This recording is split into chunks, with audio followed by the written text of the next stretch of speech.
Hello, this is Kikonetwork channel. In the wake of Great East Japan earthquake, Japanese government has been discussing the future direction of energy and climate change policy. What kind of energy are we going to choose? How are we going to prevent dangerous climate change simultaneously? Through this channel, we will introduce key points in thinking the future direction, one theme at a time. The first theme is future of nuclear power generation. Radioactive materials were scattered widely by Fukushima Daiichi nuclear power plant accident. People in Fukushima are still struggling in their daily lives, businesses, and about health damage. Before the accident, Japan had 54 nuclear power plants and another 13 to be built by 2030. Planning to raise the nuclear energy contribution up to 53% of total power generation then. After Fukushima accident, a new basic energy plan is being revised in this summer. It is now under discussion at the government committee. One of the main agenda there is the future of nuclear power generation. The options currently proposed by the committee about the nuclear power ratio are 0%, 20%, 25%, and 35% at the time of 2030. 35% is above the level before the accident, but it's explained lower than the previous plan. What is leading the discussion this way? The government announced its policy to reduce dependency on nuclear power and submitted the bill including the requirement of 40 years operation limit for nuclear power reactors.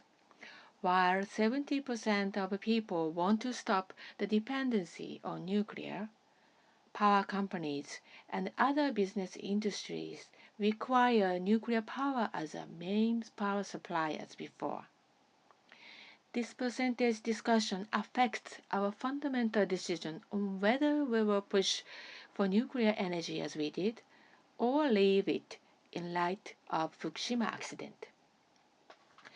Within existing plants, reactors of Fukushima number 1, its neighboring number 2, disaster-struck Onagawa plants, and Hamaoka plant with high earthquake risk are hard to restart. In addition, new reactors are unlikely to be built, given the sentiment of people living there. If we follow the 40 years operation limit rule and don't build new plants, as well as not restarting Fukushima, Onagawa, and Hamaoka plants, nuclear energy contribution would be down to about one-third of that before the accident. Electricity supply-wise, it's about 10%. The more realistic and natural trend is that nuclear energy supply will go down drastically towards 2030. On the other hand, 35% option presumes to build about 10 plants to recover the capacity to the same level as before the accident. Continue to use aged plants to up to 60 years and keep high operation rate of 80%. 20% and 25% options also presuppose to restart Fukushima, Onagawa, and Hamaoka plants, have high operation rate, and build several new plants. This sounds as if that disaster had not occurred at all. Safety of nuclear power plant has not been confirmed after the earthquake. It is not realistic to resume those dangerous plants or build new ones. But these unrealistic assumptions are being discussed at the government. Not surprisingly, this has led to people's doubt that the government has an implicit goal of using nuclear energy as they did before and putting it into the new basic plan. The government looks also too eager. This is why many people distrust the government's statement of reducing dependency on nuclear energy. Current discussion is far from people's desire of stopping dependency on nuclear power plant. We believe that the first things to do is to find out the path to get out of nuclear power generation in response to the accident.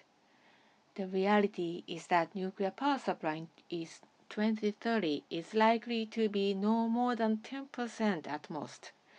However, they are talking about the scenarios of 20% or more of nuclear power supply contribution. With that in mind, we should keep watching the discussion carefully.